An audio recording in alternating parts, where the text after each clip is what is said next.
The following presentation is brought to you by kmmedia.pro. Please visit kmmedia.pro for more information. Now stay right where you are as we present Welcome to Positive Talk Radio, evolving ideas one conversation at a time. Great guests, dynamic stories and interviews, plus new thoughts on a wide range of topics and concepts. I hope that you'll hang with me, Kevin McDonald, my friends, and of course, you. As together we work to understand why we are all here and what we can do to make our world a better place for all of us.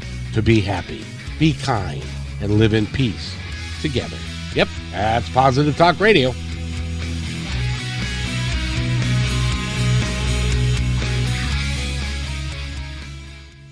Welcome, everybody, to a Positive Talk Radio episode for Friday.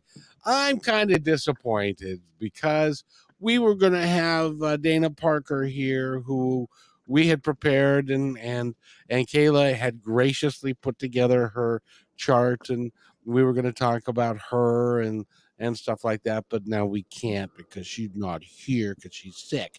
She's got the COVID. So, gosh, I keep hoping that damn thing's going to go away, and I just don't think it's going to. You know, it's gonna continue to like peter out little by little and keep affecting people, and then come up again, and then peter out again, and you know, it's just terrible, just terrible. Yeah. So anyway, Kayla Mason is here. And she is, it is awesome. I wanted to explore. We had an opportunity, and that one I have not put up yet. I'm putting that one after we get done here, and then I'm going to put this one up after that. But we haven't had a chance to really explore everything that you do because we just met the other day. Yeah, it's true. We did. And we kind of just dove right in. We've got so many great things to talk about. So. Absolutely. So your main thing that you do is human design, but through a lens of, and I think we talked about this last time, radical self-acceptance. Which let's go down that rabbit hole again, because radical self-acceptance means exactly what again? It means the idea of radically accepting absolutely every single part of who you are, how you show up, the way that you act in situations, and just kind of showing up and being okay with all of those things. The things that we've been conditioned to believe are good, the things we've been conditioned to believe are bad, the things that are somewhere in the middle, all of it. I thought about that a great deal, and it's like that you realize, of course, that is contrary to what a lot of people teach, and also what a lot of family and friends would tell us about ourselves. It's like, you really need to fix this, and you could work on that, and you really need to lose weight, and you really need to don't look in the mirror naked because you're going to break it, and all that kind of stuff, Yeah, absolutely. And I think even when we look at the world of coaching, the world of like what we talk about, new age, talking about spirituality, the concept of toxic positivity, this idea that only good feelings, you should only ever be having good feelings, only ever be happy. Sadness should be pushed away. This is not productive when it comes to actually figuring out what's going on inside of you.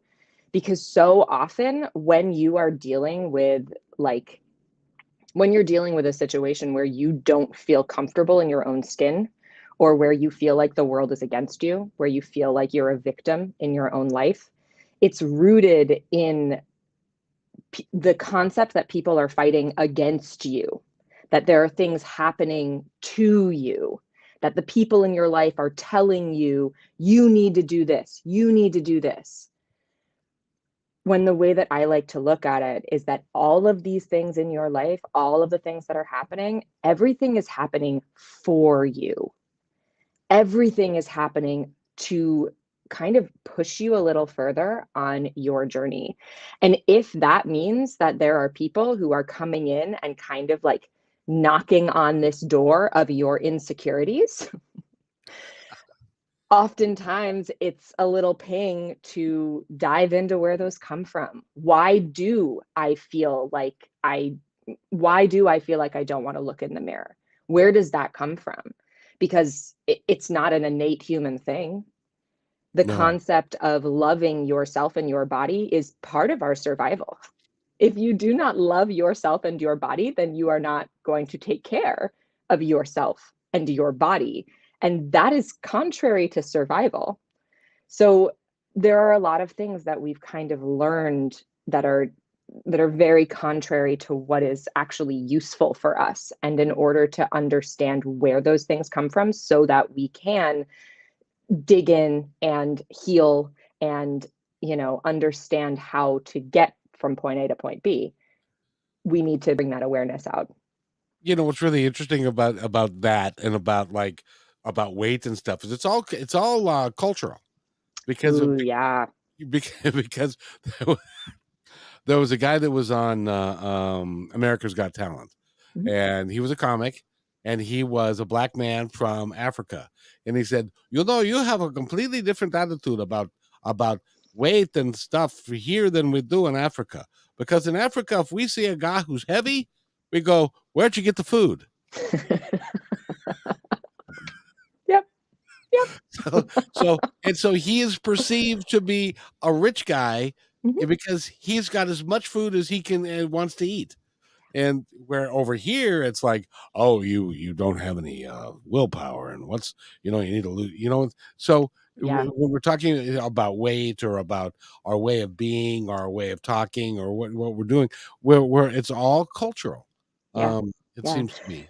It's cultural. I think another part of it that's interesting is that when somebody starts on a health journey, when somebody starts on, I'm going to go on a diet, or I'm going to start doing an exercise regimen, I'm going to whatever, the thing that actually happens in there, sure, maybe you're changing your diet, maybe that affects it a little. Sure, you're working out, maybe that affects it.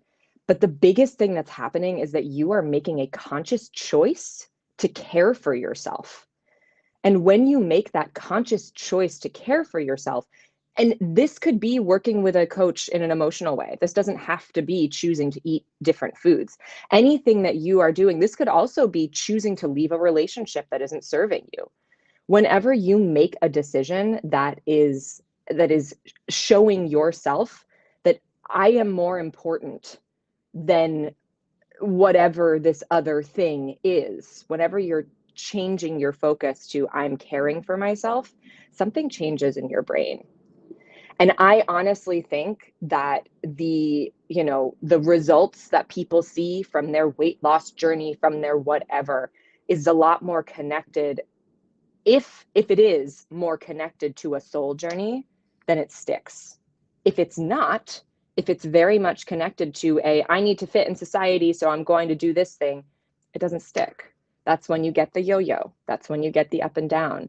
Because unless you've chosen to do something in order to care for yourself, then it's not going to become a habit. Whereas when you turn to self-love, you create a cycle where, oh, when I love myself, I feel good.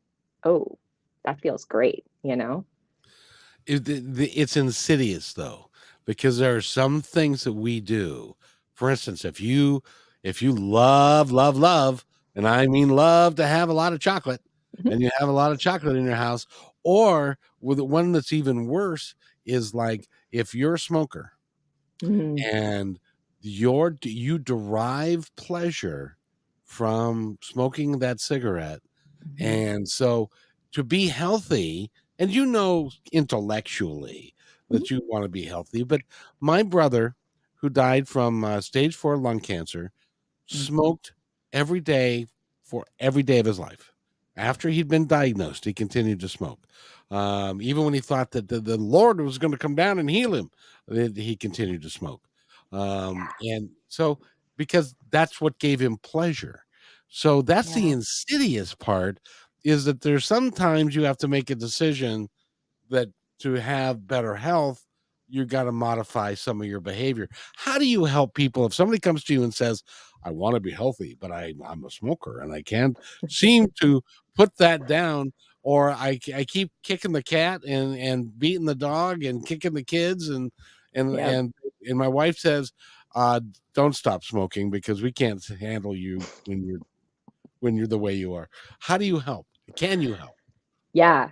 So actually, this is one of the things that often I deal with clients. And what it really comes down to is the emotions on the other side of it.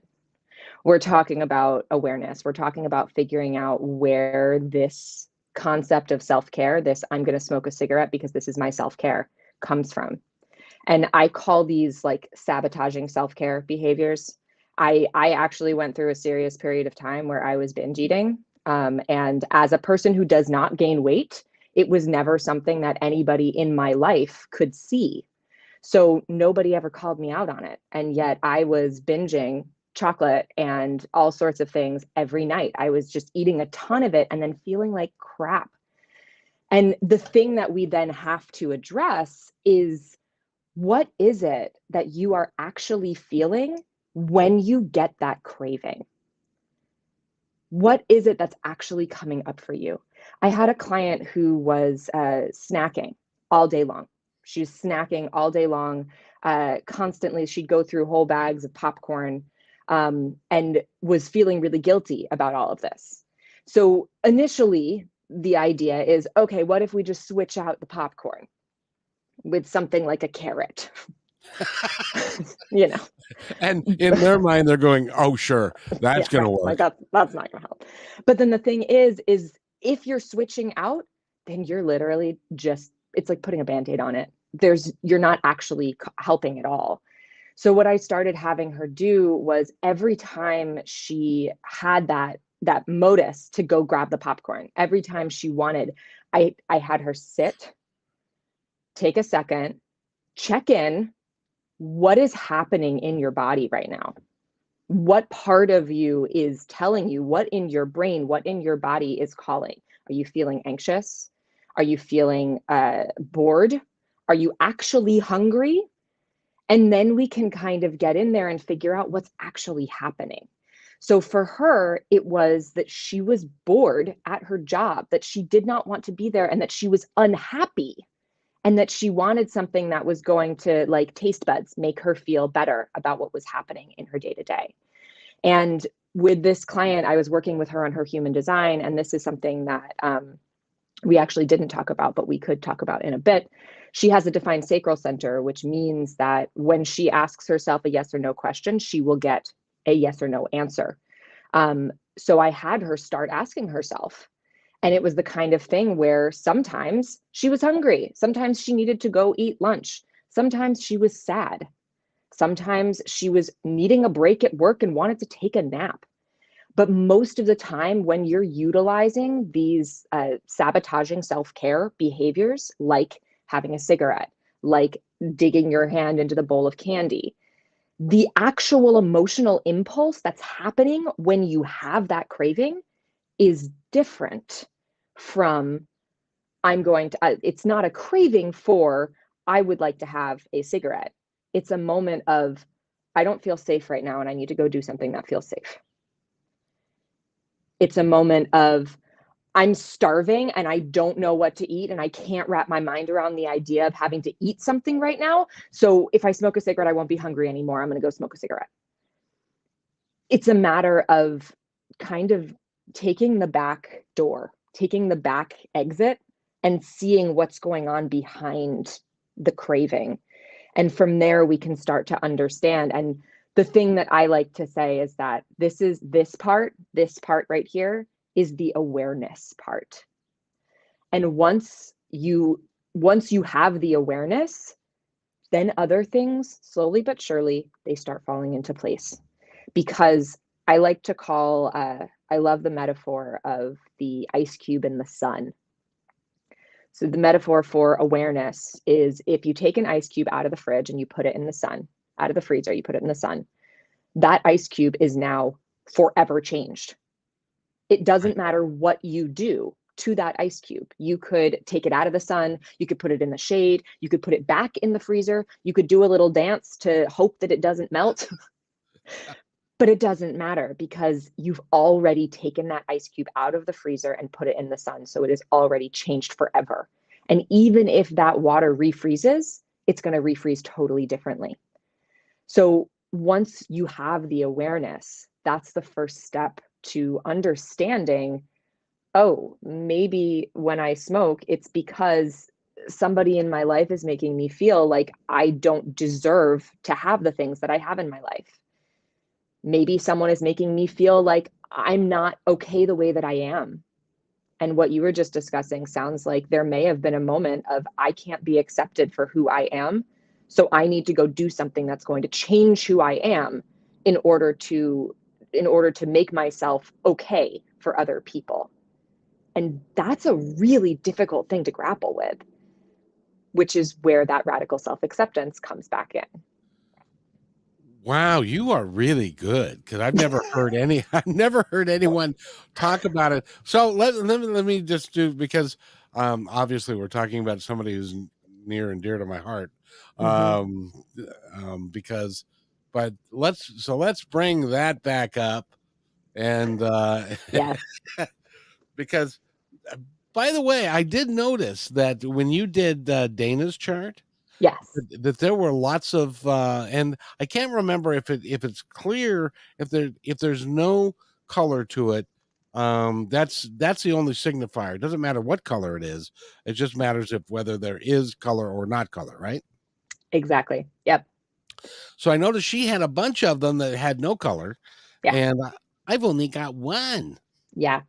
Yeah. Absolutely. So So so go yeah. ahead. No. What was your question? Tell me your My question. question is, according to my chart, according to this human behavior thing here, Mhm. am I susceptible to addictive behavior? So addiction is very, very interesting. And I've seen people write about the idea that addiction lives in our undefined centers. Essentially the places where we are, like we talked about last time, absorbing energy from others and therefore will kind of identify with that energy. So it is possible that there are that you deal with addiction in reference to identity.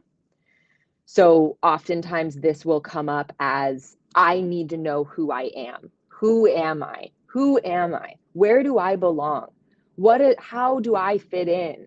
This concept of needing to feel like you belong in a group, and that is the kind of addiction that would fall into the undefined self center.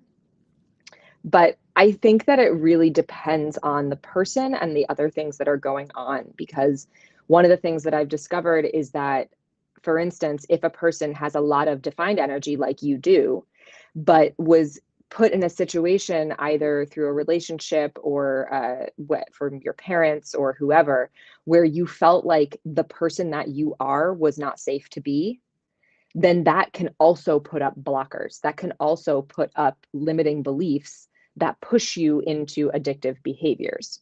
So even though you're not absorbing energy the way that we had discussed yesterday, if, for instance, you have a defined emotional center, so if at any point in time someone told you it's not safe to have emotions, you're not allowed to cry, you're not allowed to share your feelings, then that may have caused you to begin to repress your emotions and take this thing that is innately a part of who you are, this feeling of emotions, and turned it into something that you weren't allowed to feel. And then whenever you felt that thing, there may have been a moment of, oh shit, I'm about to do the thing that I'm not supposed to do. I have to figure out how to get rid of it. And in there, we can get addicted to things like bottling up our emotions. I know this is something that I did for years and years and years, just bottling up my emotions and just pushing them further and further down. And knowing that it felt a little safer to bottle them up. But then when they would come out, I had no control. So let me ask you. Yeah. My grandfather smoked. Yeah. I distinctly remember my dad and my grandfather sitting in. They had twin. We had twin reclining chairs, Mm-hmm. And I distinctly remember them both smoking with with a beer on their TV trays each, watching television, and I'm a little kid and I'm on the floor, Mm-hmm. and the dog is with me, and I'm watching these two guys smoke. So Yeah. it became something that I wanted to do from a very early age. I remember the smell of my dad's cigarette when we drove in the car, Mm. and the fact that he would take a 16-ounce beer and drink it while driving and then put it underneath the seat and stuff. I mean, people did stuff like that back then. Yep. And so, yeah, I grew up wanting to smoke. It was Mm-hmm. all part of my kind of my DNA. Well, when I was in my 30s, I managed to quit for 15 years. And then my son had picked up smoking, and I was now a bus driver, and so I used the bus driver as being a stressful job, so I was entitled to then Mm. pick it up again. Mm-hmm. Fast forward 10 years later, it's detrimental to my health. I'm 64 years old, and my dad died of lung cancer. My brother died of lung cancer. I would really rather not die that way. That really kind of sucks. Yeah, that sucks. So, but why is it? Is it because from the time that I was like a wee little bit that people were smoking? As an example, I'm a lot older than you. Mm-hmm. We had I saw um, a Super 8 film of a party that my mom and dad threw, and I was like 2. So I was kind of crawling all over the couch and stuff like that, and there were a bunch of adults around. They all had cigarettes in their hands, and there was a half-gallon bottle of Jim Beam whiskey right in the middle of the table. It's like that's where I grew up. That's how people behaved in those days, and so it was always that was always accept not only acceptable behavior. That was if I want to be with the cool kids. That's what I got to do. Yeah. Yeah. I don't know if you are picking up on this, but every story you just told was about wanting to belong. Well, So yeah. when we're talking about that undefined self-center, there's no question in my mind that is where this is coming from.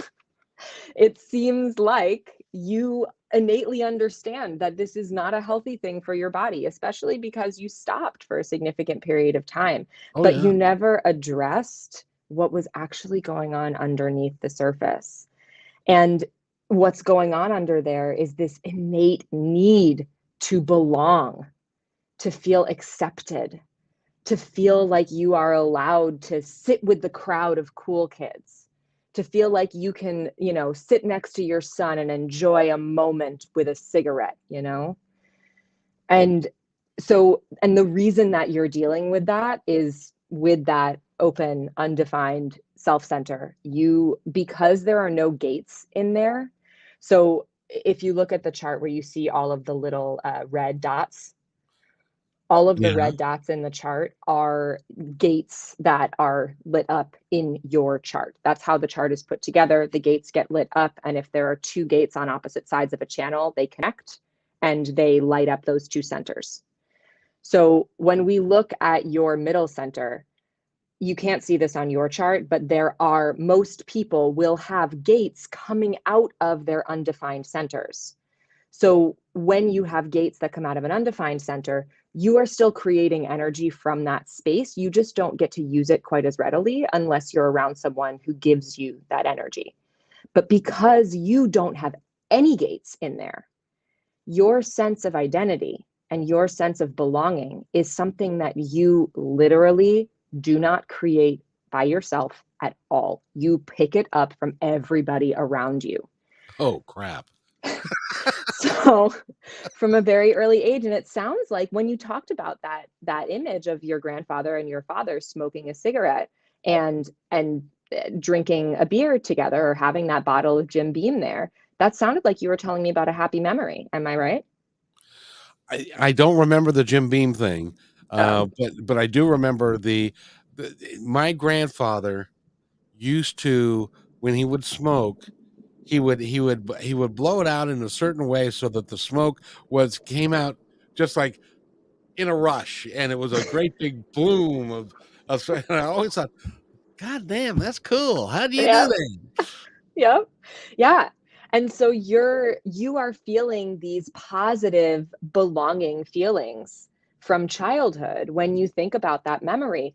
And then as an adult, you are almost recreating this father-son bonding with your own son. Yes, and exactly. Hmm. Oh, you know what's interesting about that is I never smoked around my dad, because and this Interesting. is really bizarre. Because they frowned upon smoking and stuff, and I wanted to get the approval of them. I never, until late in life, I never smoked around my mom and dad, even when I was smoking. Hmm. I would so My dad and I never would go out in the garage. He had a We had a saying that he wasn't allowed to smoke in the house, so he'd go sweep the garage. And so, but I never went out with him um, to sweep the garage, and we'd each have a cigarette and talk about stuff. That wasn't the type of relationship that we had. So, but that was weird that I never smoked around them. Yeah. What I'm seeing in this is that your relationship with your father was enough a separate entity that it wasn't affected by this concept of belonging when it came to cigarettes, which is why it didn't come back until later in life when you were getting to be in the space with your son. But so the thing that I would do if we were in a session and we were about to dig into all of this, I'd probably bring you into a meditation, and I'd probably bring you back to the childhood moment and to figure out what you're actually feeling in that space.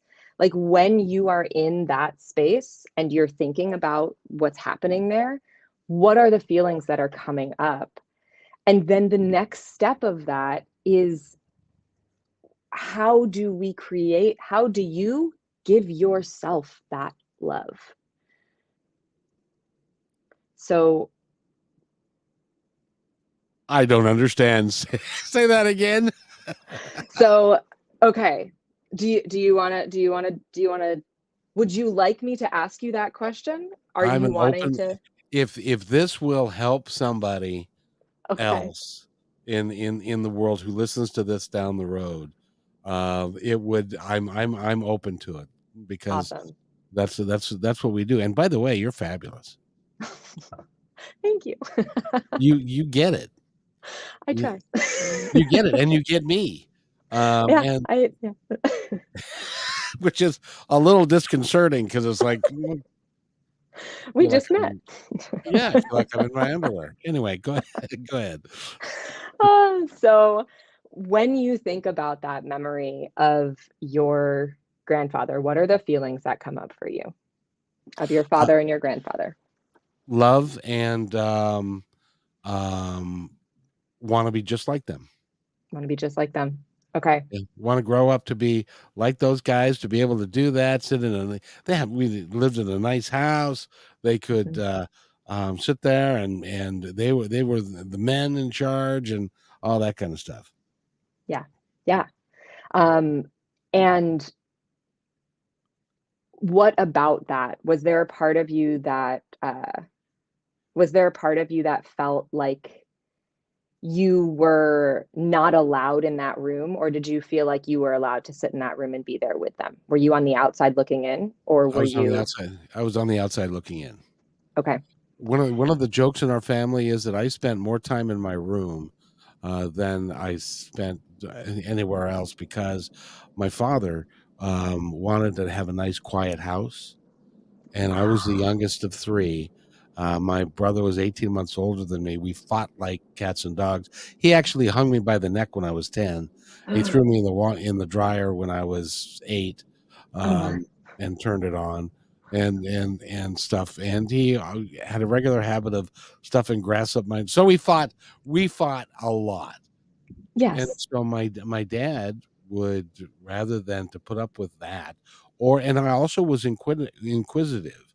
If he Yeah. said, "Don't talk back, young man," I would say, "Why?" And he'd say, "Go to your room." And so consequently, that big voice thing that I have there, that wasn't allowed to be used. Yeah. Yeah.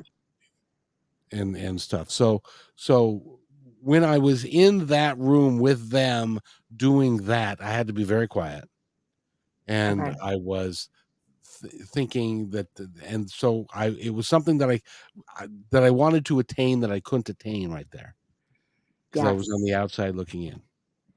And you felt like you had to be on the outside because you weren't allowed to be in the room because Cor- you would ruin it somehow.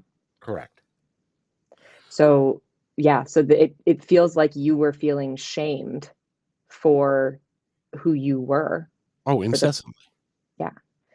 So essentially what we're looking at here is that you were searching for a sense of belonging in a place that made you feel shame.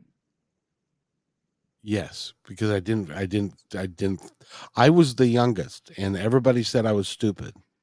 Oh, now we're going to get into it. I was the youngest, and everybody said that because I was the youngest, and I didn't know as much as everybody else, that I was stupid, and I should just shut up and not do anything. And my older brother would, and my older sister, and I feel sorry for her because she was put into the situation, but she was 10 years old. My mother was sick, and my older sister was expected to babysit us to keep us quiet, to keep my dad happy.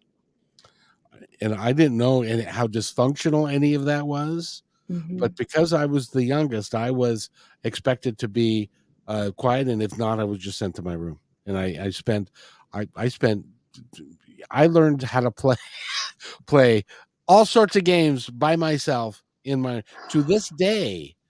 To Mhm. this day, the reason I live alone, to this day, I'm much happier being alone because then I don't have to face the recriminations of anybody else that I'm living with. Does that make sense? That makes perfect sense. You are a person who creates a lot of energy, and you were literally told you're not allowed to have energy. You were told you are not allowed to be who you are. And this is something that when we talk about trauma, when we talk about, traumas that have occurred, we often will think, oh, it's just when something huge, when something big happens that changes everything. Micro traumas, I like to call them, are when you are told it is not safe to be who you are. And so everything that you are talking about, when we look at your chart, I'm looking at your chart, you have 6 gates lit up in your throat. You are someone who shares with your voice. And from a very young age, you were told you're not allowed to use your voice. You need to Correct. be ashamed of your voice. That's a trauma. That is a trauma. That is something that you were shamed for being who you are. And then we look at you have a defined mind and a defined head. You are someone who loves to take in information, and there's this channel up at the top there, the one that connects your head and your mind. This is the channel of abstraction. You see things differently than other people. You think outside the box. And the way And actually, the way that you create ideas and the way that you express your intelligence, it starts from a place of confusion. You start from confusion. You figure out how to get out of confusion by working outside the box, thinking abstractly, and then you allow your throat, you have the channel of structuring. So you are able to take the stuff that you have learned and let it just come right out of your mouth. And it sounds like you lived in a household where this abstract way of thinking, this way of taking in alternative ideas and being able to create them into something no one has ever heard before, was not only not accepted, they were scared. They were scared of this new thing. They were scared of the energy that you had to give, and they did not know how to handle that. So they tried to silence you. From my older sister to an older brother to keep me quiet so that my dad wouldn't, for my dad, my mother. No, you're right. You're right. I was the one of all of us. I was the one that wanted to be an actor, that wanted to step out and to really do and to really do stuff. And it was always sit down, shut up, behave yourself. Don't talk back. If you do talk back, you're going to go to your room. I spent a lot of days in my room, and I still to this day have no idea why. Because then nobody would talk to me about it. Yeah. I think it was probably because of that. It sounds like you were hiding. You were hiding from the people who made you feel like shit. Well, and being in my room, well, and even see what my dad would do was be to shut me up. He'd just throw me in my room, and so I wasn't allowed to. And so now you have this conundrum of this is my safe space, but this is also my prison. Exactly. And also, by the way, I would like to, and which is why, and then I became an athlete, and so Cool. I played baseball and was an all-star because my dad liked that. And so, my brother couldn't do that. So he was dysfunctional in his own. He wasn't the athlete, so my dad ignored him completely. So and he probably deals with abandonment. of course, he did his whole life. Yeah. He did his whole life. And so what I talk to people about a lot is that every family. I mean, on the outside. Yeah. My sister was a college graduate. She had a teacher's degree. My mom and dad were married for 50 plus years. My brother was a roofer, had his own company. I was an executive, and I had, but when we were growing up and the course of our family, we were dysfunctional. Every one of us was dysfunctional in our own way. And a lot of it was done to us by external forces. And that's why I continue to say, when my brother and I and my sister used to sit down and talk about our it was like we were from three different houses. We each had three different completely experiences of what it was like to live in that house. And that's got to be dysfunctional, doesn't it?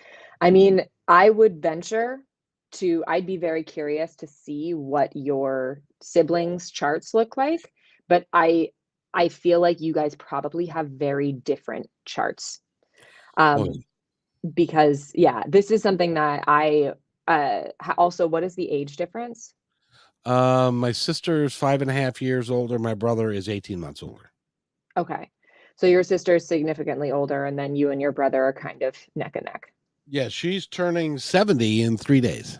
Wow. Happy birthday. Yeah. To your sister. No, that's awesome. She's like, no, fuck that. I don't want to be 70, Hey, 70 and thriving, baby. Let's make it a thing. Well, and the other thing that I wanted to ask you about, because in these charts that we're talking about, and by the way, you're helping me in a great deal of way, because I don't nobody ever asks me about this stuff. This is the kind of stuff. This is why. So the tagline that I mentioned the last time we talked, the idea that I help people to become the person they were born to be rather than the person they were raised to be, that I came up with that very recently. And I am now understanding, because this is what I do in all of my sessions. Honestly, most of the shit that we deal with started in childhood. And right now, the discussion we are having fits into your chart so exactly. And the thing that you are obviously struggling with is this need to belong. And so the fact that you did not have the smoking with your father probably has more to do with the fact that you felt like your father was not that relationship that you witnessed as a child. This thing that you witnessed as a child that you saw as a father and a son getting along and belonging and feeling like and getting that fatherly love was not something that you received from your father.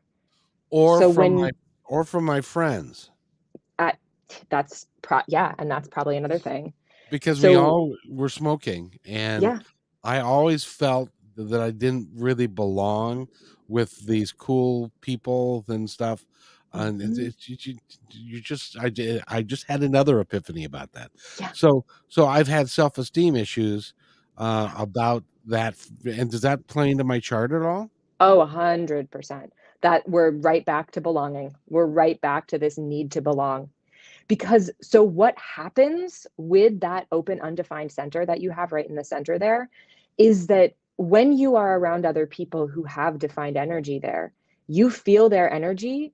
And while you're with them, you think, oh God, I belong here. Oh, I feel like I belong. I feel this thing that I've been craving my whole life, this thing that I witnessed my father and my grandfather having, this thing that I maybe did. Your brother and sister get along better than you got along with your brother or sister? My no. No? My Okay. my my brother had, I would love for you to look at his chart. I I can't I would remember love to. I can't remember when he was born exactly, but my brother had, I think he had a undiagnosed mental disorder, Okay. Yeah. because when I was 10 years old and I climbed up onto a ladder and put a rope around my neck because I'd seen Hang 'em High. Oh Um, God. I'd seen Hang 'em High, the preview for it, and I was 10. Mm-hmm. I was pretending that I was what it was like to be hanged. He pulled the ladder away. Now Oh my God. I've never understood how somebody could, into what thought processes goes through somebody's mind when they are going to pull the ladder away and see your brother swinging back and forth, being hung by the neck. And he put the he put, fortunately it wasn't a slip knot, um be- Okay. because if it was a slip knot, that could have killed, that probably would have killed me, Yeah. or I would have broken my neck. But because it was just a regular knot, it didn't strangle me. I just had rope burns from ear to ear, Oh uh, geez. and when he got me down. But anyway, so that's Yeah. just a story Yeah. for another time. I mean, that's something that I would probably want to dig into as well, because it sounds like your brother, I would not imagine that that was him maliciously deciding that he wanted to end your life. I cannot imagine that that is what was happening. Um, Oftentimes there's just especially as children, we haven't quite figured out how we deal with information yet. We haven't quite figured out how things work, which is one of the reasons why I feel like so many of like super violent video games, all of these things that small children are playing right now, it's this like they're learning from a young age that like, oh, well, when I hit the stripper with the car, I get points. Like, remember I babysat a 6-year-old at one point who was playing Miami Vice. And Oh this no. he's I'm like, I'm babysitting this kid and I'm like, "Does your mom let you?" And he's like, "Yeah, I play this all the time." And I'm like, "Are you kidding me?" Like, I don't like these are things that we internalize as children. And so the idea that this thing that he saw in a movie could actually hurt his brother probably didn't compute. But for you, you had seen it in the movie and had understood it in a different way than he had. So when he did that, that is traumatic. That is a traumatic experience. So now not only are you in a situation where you feel like your father does not accept you for who you are, you're in a situation where you think your brother wants to kill you. and and he didn't get into trouble for that. So my mom, because he took these. You remember those little small Band-Aids? Mm-hmm. And he put Band-Aids all around my neck. And we went in to the house and said, "What happened to you?" And they said, "Well, Randy hung me." And she was so shocked that she didn't even pursue that or talk to him or go have him go see somebody about why he would do that or any of Mm-hmm. that kind of stuff. And then later on I found out that he hid in my sister's closet while she was changing, because so he had some dysfunction to him.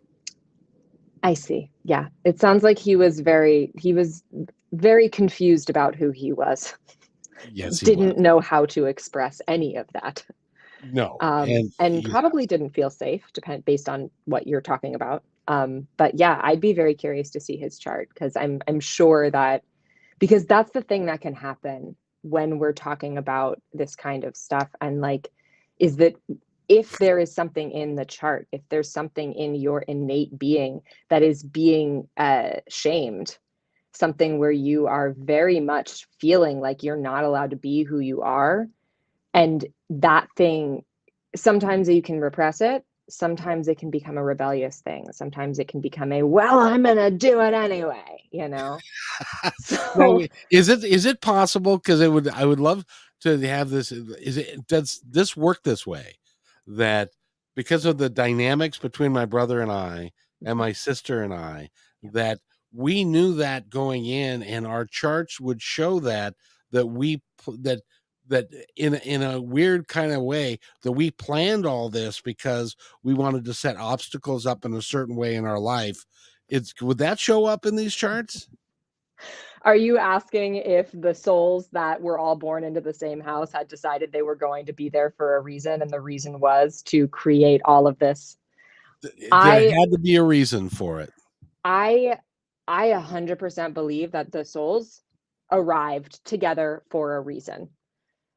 What played out after that, I think, is based upon society. It's based upon the way that your parents were raised, the way your parents understood to parent, the way that your siblings, I mean, your friends, like the other people in your life treated you. So this is kind of the nature versus nurture argument. I think that while you are born with a very specific chart, and when we look at that chart, we can say, hey, look at all of the things that this person came into the world with and is going to leave the world with. But as we've been discussing, in all of these places, you can be living in a higher or a lower vibration of that. So let's talk higher or lower vibration when it Okay. comes to like this undefined self-center that you have. So the high, let's start with low, because we've been talking about this. So the low vibration of this undefined self-center is the idea that because I can't define where it is that I belong, who it is that I belong with, I am innately unworthy. I do not deserve love. I do not deserve anything because I don't belong, and I can't figure out how to feel like I belong no matter what I do. The higher vibration of having this undefined self-center is, I don't need to feel defined in my concept of belonging, because I make everyone else feel like they belong by being the person who can hold their feelings for them. You are kind of like a hug. You are a hug unperson. Now, is that a reactive thing, that a reaction to the immediate that I'm not good enough, that then I rose to a place where I could be in charge and in control of the energy and create the how it showed up for Mm-hmm. everybody around me, which is why I wanted to be in management, which Yeah. is why I wanted to have 70 people work for me and stuff, and Yeah. I wanted to be the father of my household, and I Mm-hmm. wanted to be, because then I could be it wasn't a matter of being accepted. I had to be accepted. Right. And I think that, so the concept of unconditional love, the concept of I've created this space, therefore it is mine and I will be accepted. That is in essence true. The place where it's coming from is still that sense of lack in that undefined self-center. And the thing that happens in here is that you kind of get to choose. So in this space, you are living in a place of I don't belong, therefore I'm not worthy. So if we were to remove that narrative, if we were to take that narrative out of it and instead say, I don't need to belong because that's not my design. I am here to lead. I am here to bring other people together. I am someone who understands so deeply what other people need to feel a sense of belonging that I can create a sense of belonging for everybody around me. Because with that undefined center, you can literally feel what other people need in order to feel like they belong. So when you are in the room with someone who is feeling like my best friend just, told me that they didn't want to hang out with me anymore and they're feeling dejected, you can feel what it feels like for them to feel dejected, and you have the ability to feel what they need. And because you have so much other energy in your chart and you have so many other places where you can pull from, in that situation, for instance, there might be something that you could say with all of this beautiful energy in your throat that would help that person to feel better, to feel like, the world hasn't ended. I am still allowed I will belong somewhere else. I can love myself. So for you, the challenge is learning how to feel, to understand when you are feeling somebody else's feelings, because you don't need to feel identified with anything that comes through that space. And even though you were taught that when you were young, because when you saw this image of people belonging and were told you need to belong, you are supposed to belong, you are supposed to stand in line, you are supposed to conform, you are supposed to be like everybody else. You tried to hold on to that energy because they told you you were supposed to. But because you don't actually create it, all that did was create a shame spiral. And now when you try to belong because you're trying to conform, you find yourself lost in shame. And the way that you have created to counteract this, it sounds like, is by creating your own groups of people so that you have control over the people and you know that you will belong. Which includes love life. Mm-hmm. Mm-hmm. Because, So, go ahead. yeah. So what can be really, really difficult with this undefined self-center is that when you get into a relationship with a person and when you are you're with someone on a regular basis, it's very, very easy for you to begin to identify with their sense of self. Oops. Yeah. Yeah. And that could end poorly. yeah. And so essentially, and because you have so much other strong energy in your chart, and if this is wrong, please tell me, but I would assume that a big thing that might happen is that you try to please this other person because you know what they need to feel good. So you try to please them, but then you end up trying to please them. And then everything about you, all of the things that are important to you, start to fall to the wayside. And then when when you can't keep them at bay anymore, they come out.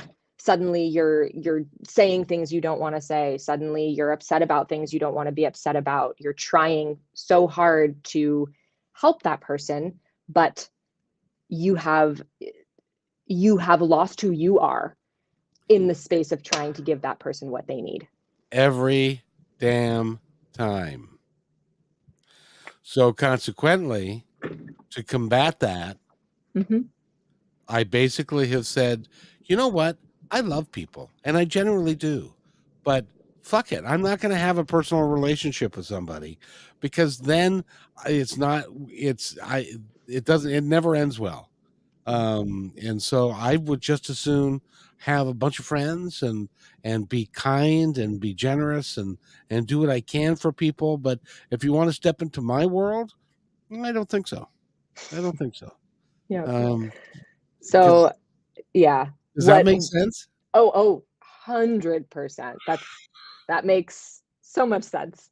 And what I would say to you, and this is what I coach my clients when they have an undefined center that is causing them this kind of grief, because essentially what's happening here is that uh, rather than dealing with the shit that's living in your self center, you're just you're running away.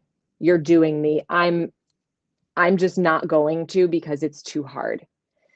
What you can do instead is to really ground into what you do bring to the table. Let your voice, let your mind, let your ability to make shit happen be the thing that drives you, be the thing that brings you into the space of whatever person.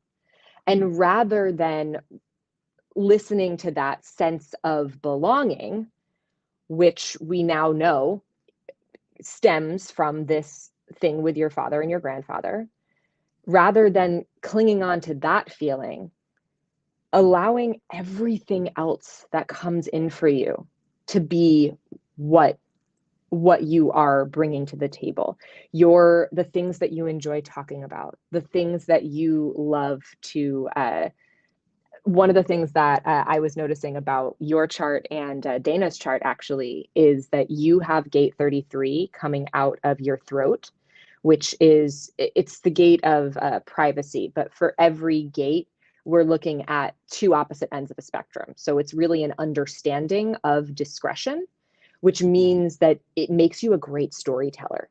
It makes you really good at being able to tell a story start to finish. And Dana has the 13 coming out of her self center. The 13 is the gate of the listener. Oh, wow. Isn't So, that so well, when that discretion piece and the listener piece come together, you have a space where somebody is actually really excited to hear the stories that you have to tell. how did you know that? Because that's exactly how you should see some of because you've never seen us interact together, right? No, I have not. I will say, can I tell you a story? And she'll say, Do it. oh, yes, please. And then I'll tell the story. So, speaking of which, I need to tell you this story, and I want Okay. you to tell me how, because of my heart thing, how I would deal with it. Okay. I was married. I was married for Mm-hmm. 24 years. Mm-hmm. About 14 years in, I was working for a company called Kraft Food Service. I was a salesman for them, Cool. and so I would sell product, and then they would load it on a truck, and the truck would take it to the restaurant and deliver it. Well, one of the drivers, his name was Tim. Mm-hmm. Tim and he was arrogant. He was not, in my mind, not a very nice person. I mean, I knew his wife and his kids. His wife Juanita was a wonderful, wonderful lady, and then later on, he had another girlfriend that I thought she was really cool, and he was a dick. He was a utterly awful person for my whole life. So I knew him 10 years, and he had been mean to me as well when I was a salesman, because he could be arrogant, and he could, and so forth. Yeah. So fast forward, I'm doing the radio show. My wife says, I really would like to work out. I am paying for the radio show. I don't have enough money coming in, so I can't join the gym as well. But I tell her that she can go ahead, and I'll pay for her to join. And I used an excuse why I couldn't join. Mm. And so you know what a spin class is? Yes. So she joins a spin class with her and a couple of friends. One is a good friend that we have from when our kids were Cub Scouts, and then she met a man who she ended up marrying in the spin class. And Jennifer comes home to me one night. That's my ex-wife's name. Mm-hmm. And she says, I met this guy by the name of Tim. He's a really cool dude. He's a really nice guy, and I really like him, and stuff. So I don't put two and two together. And then she gets closer, and it gets closer, and then I discover that it's Tim Hall, this guy that we'd had this terrible relationship with. And then one night she says, Tim and I are going to go hiking because they like to hike a lot with the group. And they were bicyclists and they did that kind of stuff. I couldn't do it. I'd had a hip replacement, back surgery, and all that because I beat myself up as a kid. And so they go to the ocean. It's 40 degrees and raining like this, and they're going hiking. I was born at night, but I wasn't born last night. And so, consequently, and to make a long story short, they have an affair. Mm-hmm. The very guy who had been so mean to me for 10 years had an affair, and it was sanctioned by these two friends at the gym because they were having relations while they were on vacation, and so everybody knew about it but me.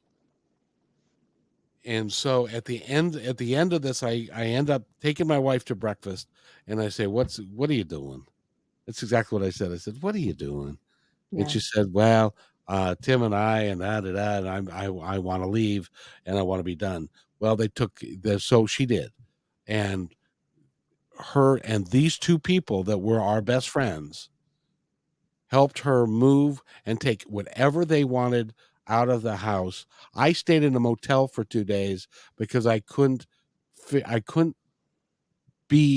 bear to have my house taken apart like that, and to have them there and doing that. And then my son, my oldest son, was telling me that he was standing in the garage when this other person said to my wife, boy, am I glad we don't have to clean any of this crap up. And so they set my wife up in an apartment someplace else, and I never saw any of them again. Wow. What would your heart say? What?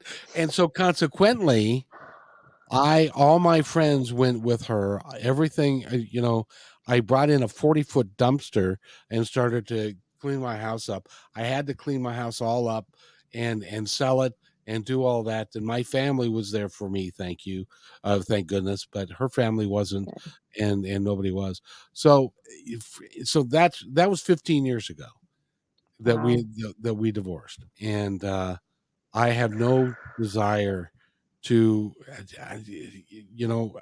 so how would my heart interpret that? So that is traumatic. I don't know if you've taken that moment before, but that thing that you experienced that you just described to me, that is a trauma. That is the kind of thing that you could be experiencing PTSD from, that you could be experiencing serious trauma from. It only would have been worse had I picked up, because I considered it, picked up a shotgun and gone and found him, which I decided that I wasn't going to do because that wasn't me. But that, Yeah. I entertained that thought. And I'm glad that you did not do that. But yes, so just to make sure that you are acknowledging that you went through something traumatic and that this is something you are allowed to acknowledge. Now from a perspective of looking at this from a bird's eye view, this is something I found in my own life, in my clients' lives, that oftentimes the things that come into our space are here to kind of poke at the parts of us that we need to work on. And so from the very beginning, this whole conversation that we've been having is about you feeling the need to belong. And now, this situation you're talking about, this is the absolute epitome I created a group of people who I thought I had control over. I thought I had control. I thought I decided these are my people. I finally belong somewhere. I can finally have a defined concept of belonging. And the universe was like, no, no, sir, you do not have a defined concept of belonging. We're going to remind you over and over and over and over again. And literally took this person who made you feel like shit, who made you feel like you didn't belong in your own place of work, and let that person be the person who ripped apart the world that you thought you had control over. Yes, indeed.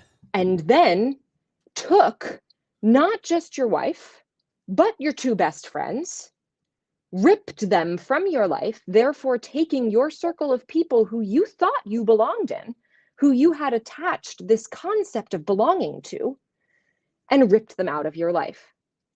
So essentially, what's happening here is that because the reason this was so difficult for you and the reason this was so traumatic for you was because you, from a very early age, created the idea inside this undefined self-center that if I do not belong, then I am not succeeding. I am not okay. Perhaps it was, if I don't belong, I will be outcast. If I do not belong, I will not be loved. I will not deserve love. So you learned this from a very early age. It was taught to you, you internalized it. And then when we have something like that, living in an undefined center, it's kind of like a black hole. The more stuff you throw into it, the more I belong, I belong, I belong, I belong, I belong you throw into it, it just sucks it all away. It just sucks and sucks and sucks. And the black hole just keeps getting bigger until you just stop putting anything in there. So this feels like the universe putting you in that position and saying, stop trying to fit in. Stop trying to belong. You are not here to figure out how you fit in. Go ahead. Nope, you go. And that is why, you haven't met Holly yet, but you will. And she's adorable, and she's a great gal, and she doesn't put up with my bullshit, because there is some. And Dana as well. But one of the things that I keep doing is I keep inviting people in. I keep inviting like guys, come and be a co-host. Come and do it. It never works out because I want to belong, I guess. And now you're making perfect sense. But what the universe keeps telling me is, no, you stupid son of a bitch. You're supposed to be the one who stands up. You're supposed to be the one who shines in this. And you're supposed to follow what we're telling you that is your mission to do. And excuse the expression, fuck everybody. That's what we are telling you that. And then you know what they do? They're insidious. The folks on the other side, because then I will feel badly, or I'll start to feel down about who I am or whatever. And then people that I talk to, they'll say, I had 3 of them yesterday. I did 3 different interviews, and they said, I just want you to know I was listening to you the other day, and it's fabulous what you do. I just love how you treat people, and what you're about, and stuff. And so it's like, well, I guess maybe I am supposed to be doing this, and the universe is telling me. And that's why they don't want me to be polluted with because my ex-wife was not a fan of what I did. And so Oh.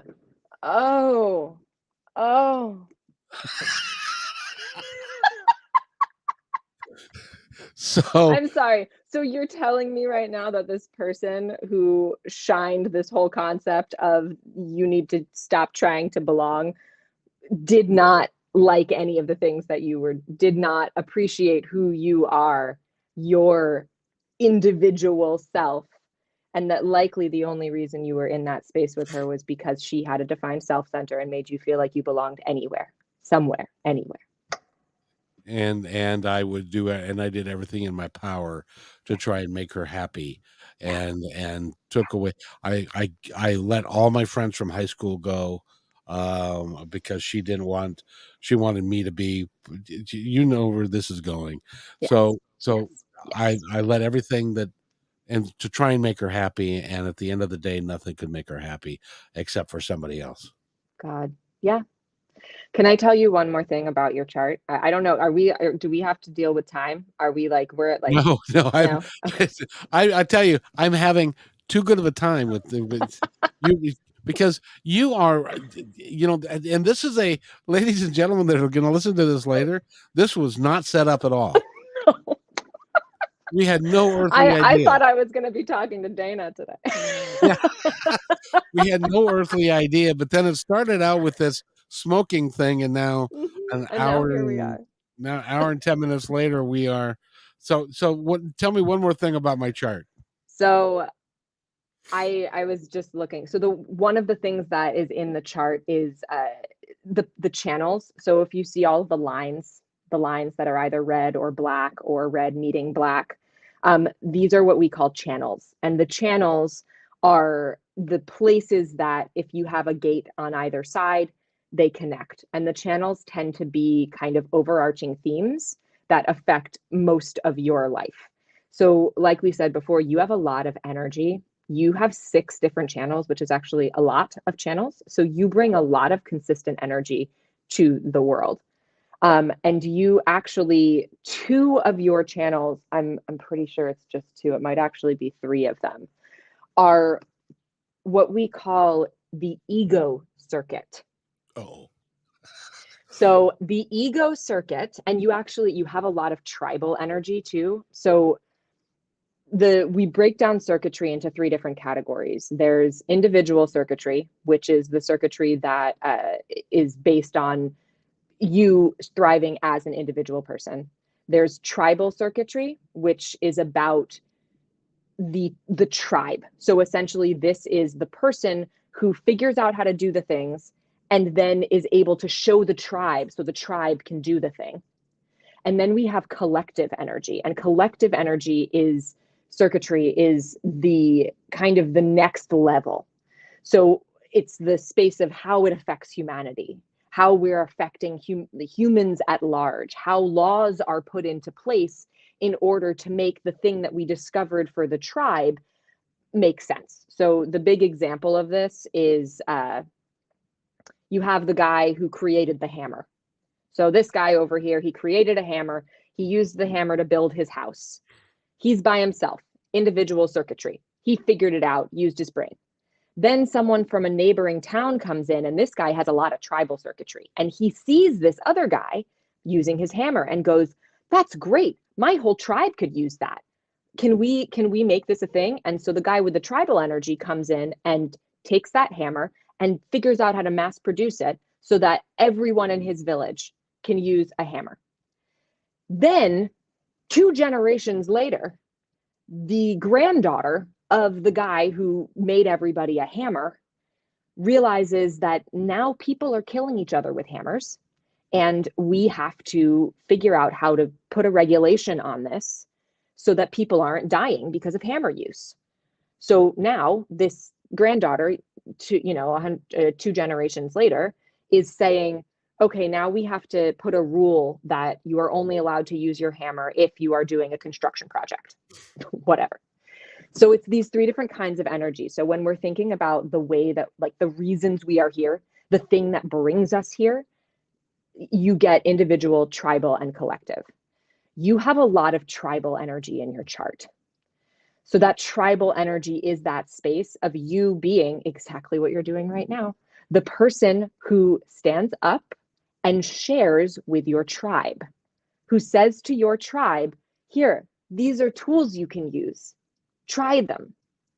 And 2, at least 2, I think it might even be 3 of your channels are part of the tribal ego circuit, which means that you are the person who not only shares the idea with the tribe, you come up with the idea. You're the person who needs to figure out what you need to do, your individual world, what is important to you, and the things that are necessary for you to feel good in your life, for you to feel for you to feel satisfied. Those are the things that are going to, in turn, fuel the tribe. So literally what we are doing right now, what is happening right now, is that we are doing an entire podcast talking about you. We are talking about you. We're talking about your world. We're talking about your feelings. This is a very egocentric concept, but you are doing it in a way that you are showing your whole tribe something that might help them.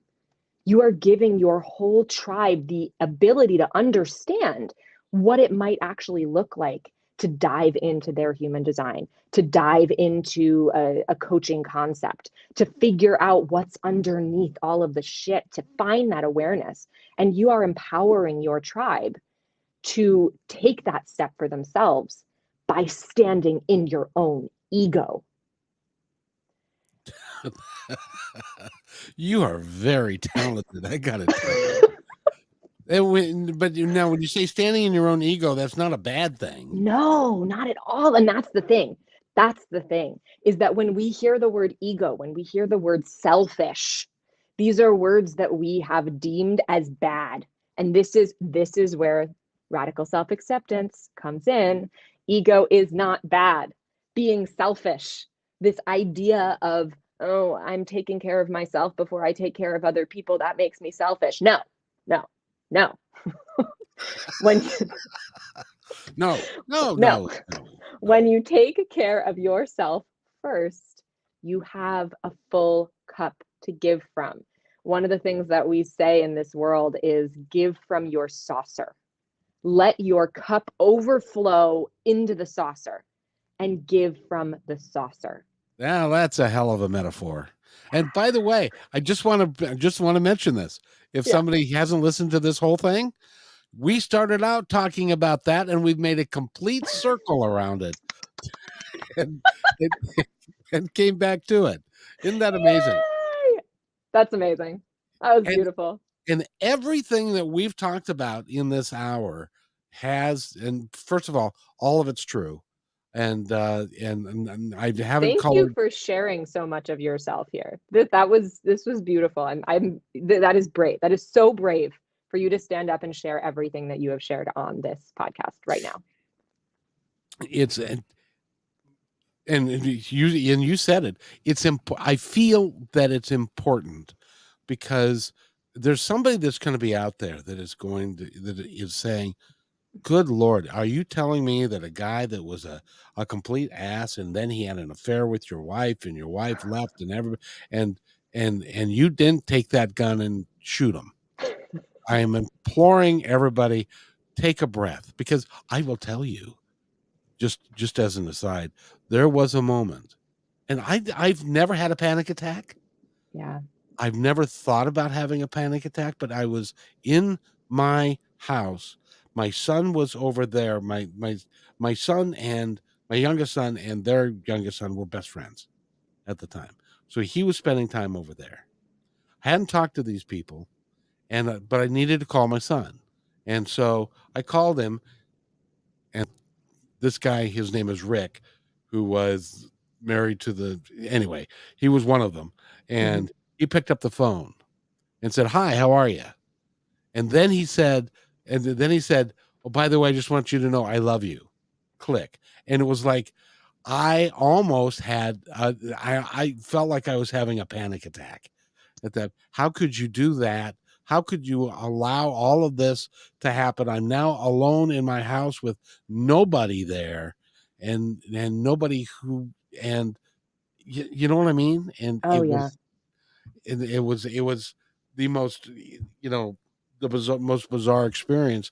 But and that's what I call part of what I call the period of my life, which was the bad country music song. Yeah. When you delve deeper into it, it's a lot more it sounds a little trite and a little flip to say this is a bad country music song, but when you get into the deeper you go, the darker it is. And I'm just so damn proud of the fact that through the universe and through help, um as an example, I was this is also part of that story, is that 2 years later, fast forward, I tried doing some more radio show, hadn't worked, and stuff. I was doing a late night music thing, hadn't worked out, and I was running out of money, and I needed to make money. And the gal who was, when I first started, she was um um a psychic medium, and she was one of the first people I brought on the show. She calls me up and she says, and we've become really good friends. She called me up and said, you know, my girlfriend, she's a lesbian. My girlfriend is a supervisor for King County Metro, and they're looking for bus drivers. I said, "Oh, no way! Can you imagine being a bus driver? What a shitty job that would be." And so, I needed the money, so she helped me and negotiate a bunch of stuff, and then I was able to be a bus driver for 12 years. And my oldest son will tell you to this day that saved our family, that job, because I was able to make enough money to do that. And then I became disabled, and now I can do this. It was all in God's plan. And I had to lose all of those people that were in my life before in order to restart and do it all over again. And I get it now. Yep. Yeah. And you know what's crazy? This whole connection world of people that you've created, all of these people that you've pulled together, we're all coming from all over the place. And there doesn't need to be any sense of belonging in order for you to bring all of these people together, because you do it with your voice, because you do it with your passion, because you do it with your intuition, because you do it with every other part of who you are. And it's not about, I need to pull these people in order to feel like I belong. It's about, I'm here to do this. I'm here to share these things with the world. And this is me standing in my purpose. And the universe gets to take care of everything else, because I've seen people who are trying to be the Messiah or trying to be the really cool kid who stands in front of the room. They're not. By and large, it's all a facade, because they're trying to revel in their personal power, and then their power is what I can do over you. I know. All I want to do is see, what I really want to do is provide people like you who can help people, and you can do that. How's somebody get a hold of you, by the way? I'm going back to my radio thing, by the way. Oh, absolutely. Yeah, you can follow me on Instagram. I'm _Kayla _Mason on Instagram. And you can also catch me on my website. It is kaylacare.liveeditaurora.com. I will be getting a new one of those soon, but I'm sure Kevin will put the link in. Well, I got to tell you, we've got to do one of two things. You now know so much about me. I either have to kill you or invite you in to be on the show all the time. So, I would love to be on the show all the time, and I'd rather not die. I've got too much more work to do. You do. You do. And no, you've got, and it is remarkable how you can, it is remarkable how you can help people. It just really is. Thank you so much. I really appreciate that. And the reason that I say that is that I've talked to a lot of folks, but you, in conjunction with working with the chart, you can show me the science. You can also show me why it is the way it is, and how over the course of time I have been that's been my negotiating part my entire life. I'm just learning that whether or not to stand in my own power or to try and be one of the group, whether to be the one that is helping people get to where they want to go, or the one that's shy and hiding. That's been the struggle. It's so, and it's all over your chart. We could talk for 3 hours about all the places that exact thing exists in your chart. It's in your profile. It's in the other channels. It's having all that tribal energy, but having that undefined self-center. You want everyone to come together, but you are not supposed to be the person who feels that sense. You are the person who creates it with your own individuality. And at the end of the day, and I have said this often, this has nothing to do with me. This has to do with, it has everything to do with you. Okay. Now you're getting me. It has everything to do with me, but it has nothing to do with me from the standpoint of this is not about me. Yeah. It is about bringing people to the place where you can help people. And so my job is to make sure that I bring good people that can help other people to the place. That's, and it's also really important that you enjoy it. I think that's one of the things, and we can talk about that on another day, but a huge part of it's acknowledging that you don't need to be a humanitarian. You don't need to be putting yourself aside for the good of others in order to help other people. And a lot of times, I actually just posted this on my Instagram, that sometimes you are not a person who is here to directly help others. Sometimes you are here to show others that things they thought were impossible are entirely possible.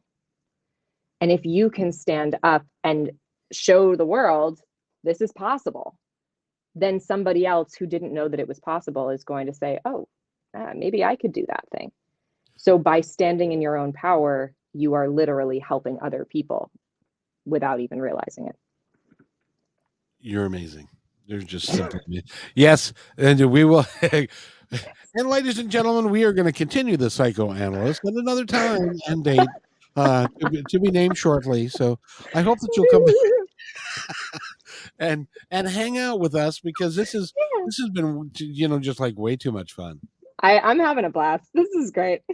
I love hanging out with you. And her sessions go just like that. So she's very easy to get along with, and she's very, very insightful. And she's given me a shitload of stuff to think about. So, the only thing that I do in my sessions that I didn't do here, because I didn't know if it would land, is I guide meditations. So maybe we could do a guided meditation on the podcast at some point.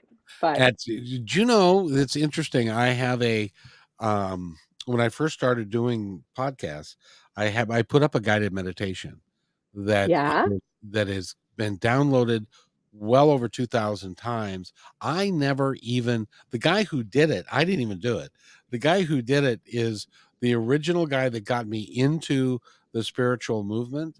And he did a guided meditation, and it sat for 20 years in my desk with the other CDs and stuff. I pulled it out and it still worked. And so I put it up on a podcast, and it's been downloaded well over 2,000 times. Wow. Well, there you go. So it's somebody's been listening to it. So, we should do it. We should do it. We should do it. So, I again go to her website, which is kaylacare.liveeditaurora.com. And I would really like to thank you from the bottom of my heart, but we're gonna leave it there, and don't go anywhere. I'll be right back. Okay. Thanks for enjoying this episode all the way to the end. Please give us a like and subscribe to this channel. This has been a production of kmmedia.pro. Please visit our website, oddly enough, named kmmedia.pro, for more details about us and our mission, which is to provide great positive programming designed to inspire us all. I'm Kevin McDonald, and I'm proud of these shows, and I truly hope that you'll like them and share them with friends and family. So on behalf of our entire team, remember, be kind to each other, because each other's all we've got. We'll see you next time.